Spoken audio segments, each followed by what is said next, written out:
narito na naman tayo para sa isang napaka-sweet at nakakakilig na love story nila Kalingap Edu at Ate Viancy. Tulad mo ay aking makilala. Sa pagpapatuloy ng ating love story ay niyaya ni Kalingap Edu si Viancy sa isang date. Sila ay pumunta sa tabing dagat.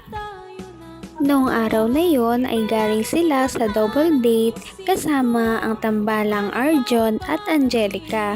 Kaya naman medyo tuwang-tuwa sila sa mga nangyari noong araw na yon at gusto lang muna nila magpalamig sa tabing dagat.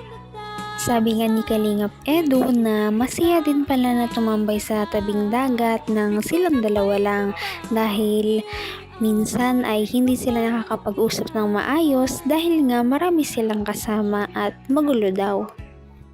Napaka-gentleman nga ni Kalingap Edu dahil talagang hindi niya hinahayaan si Viancy na madulas. Kaya naman inaalalayan niya ito pababa papuntang dagat. Kinilig talaga ang mga viewers sa unexpected na pag-holding hands ng dalawa.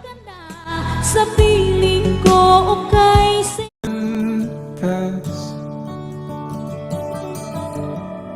Sige po. Nataglag na. No. Huwag mo akong Tawag mo ako. Paalam ka naman. Kasi, aalis sila Rob eh. At tuwing ma-vlog lang naman kita nakikita. Nakakalungkot. Paano yan? Pwede ba akong bumisita sa inyo paminsan-minsan? Pwede naman po. Pwede. At, ayan, siyempre, ayoko naman pumunta doon ng walang paalam eh. Bilang respeto na rin kay pinsan.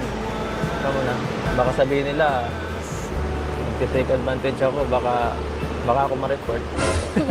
Hinilig na ang mga manonood dahil inamin nga ni Kalingap Edu na hindi na lang niya gusto na puntahan si Viancy para lang sa vlog, kundi gusto niya na rin itong bisitahin kahit na walang naka-video. Talaga namang makikita natin na parang gustong-gusto na talaga ni Kalingap Edu si Viancy at gusto niya na rin itong makita kahit na hindi lang ito para sa video lamang. ito, lagi rin akong nagdarasal.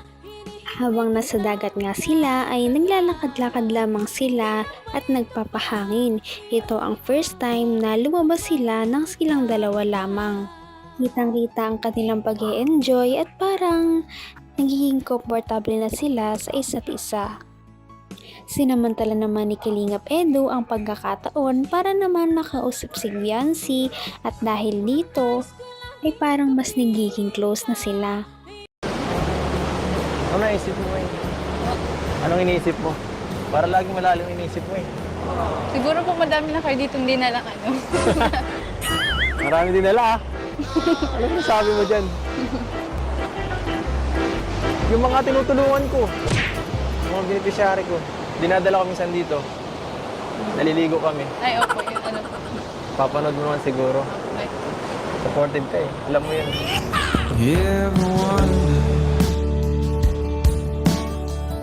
So, maligo? pambira. Hindi po. Hindi po, wala po akong alam dito.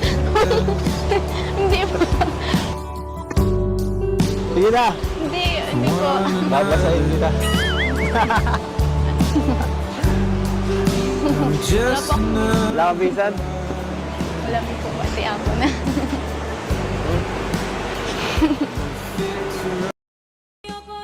Grabe nga ang kaswitan ng dalawa dahil ngayon na walang tao ay parang mas komportable sila na magkasama. Pangalawang holding hands na nga nila iyon noong araw na yon. Kahit pa hindi ito sinasadya ay talagang nakakakilig naman talaga. Kahit pa mahiyain si Viancy ay talagang makikita mo na nag-e-enjoy din talaga siya kapag kasama niya si Kalingap Edu. Maya-maya sa paglalakad nila ay may isang tanong na tinanong si Kalingap Edo kay Viancy. Ito ay kung sino nga ba ang kanyang crush o minapupusuan na ba siya sa pagkakataon na iyon. Ay tagat, bigay ng may Mas mo.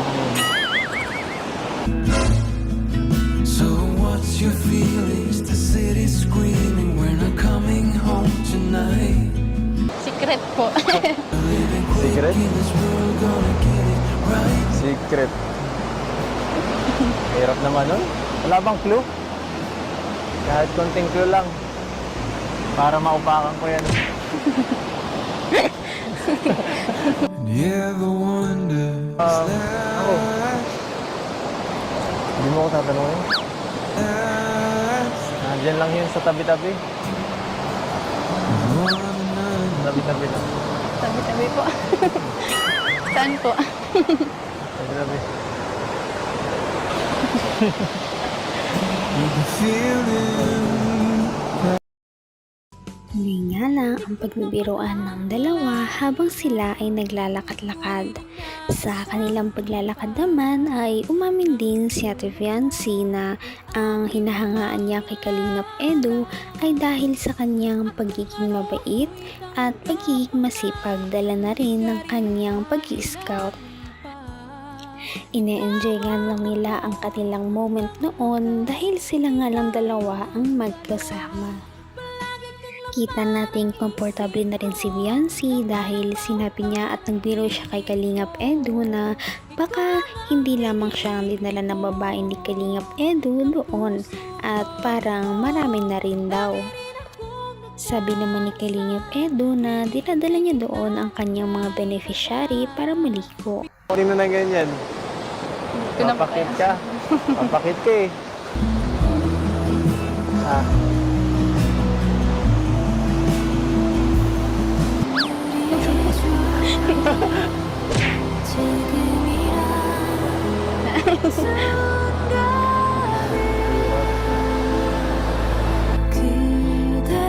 그대가 있어 완성이죠. Anong gusto mong gawin ngayon? Uumayin kita ngayon sa mukha ko. Di mo kasi ako pinapansin. Nakahakilig nga ang kanilang mga titigan dahil talagang hindi nila naiiwasan ang mga ito. Maya-maya pa dahil hindi naman tiis ni Viancy ang hiya kay Kalingap Edo ay naglakas loob na siyang hatakin si Kalingap Edo para bumalik na raw sila doon sa taas kung nasaan ang kanilang mga kasama. Talagang marami na silang holding hands ngayong araw, parang pangatlo na yata ito. Nagpahatak na lang si Kalingap Edo dahil tira nagulat din siya nang hawakan siya ni Viancy kaya hindi na rin siya nakatanggi. Maya-maya ay umakyat na sila at inalalayan siya ni Kalingap Edo na umakyat. Napaka-sweet naman talaga ng dalawang ito. tinitibok Tara na po. People talk and tell what you wanna hear now. Wala ko hawakan. Tara na po. Tara. But they all disappeared. They will let you Ganda ng araw. down. So we better stick together. Let's come whatever. We're not coming home tonight. Kamusta po? Ano, kumusta? Kumusta? Ito, iniisip ka. We're living quick in this Iniisip ka. world. Gonna get it. Sakit sa ulo.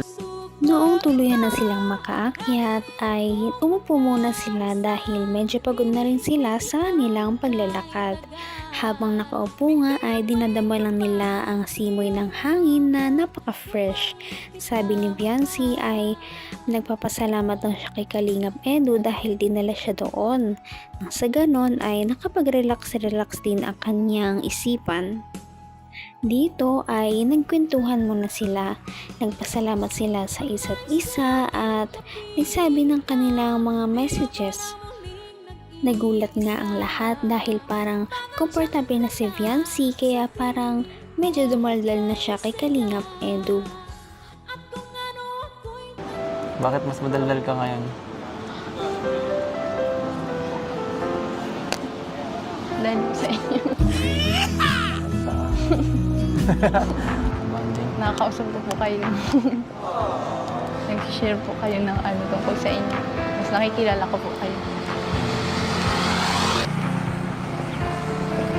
Akala ko po kasi noon sobrang tahimik niyo po. Tsaka ano. Hindi naman, kaya lang, siyempre, medyo pili lang siguro ng konti. Ang mga taong pinag-openan ko, kaya, yan, ikaw, medyo feel ko ang vibe mo. Magaan ang pakiramdam ko sa'yo. Magaan. Sana,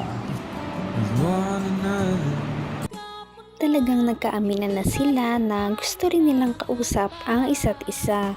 Sabi nga ni Kalingap Edu ay sana si Viancy rin ay hindi rin magpapago at sana magtiwala din daw si Viancy sa kanya na magpakita kung ano ba talaga ang kanyang nararamdaman dahil nandito lang naman daw siya para kay Viancy, handang umadalay at makinig anuman ang kanyang tinadala.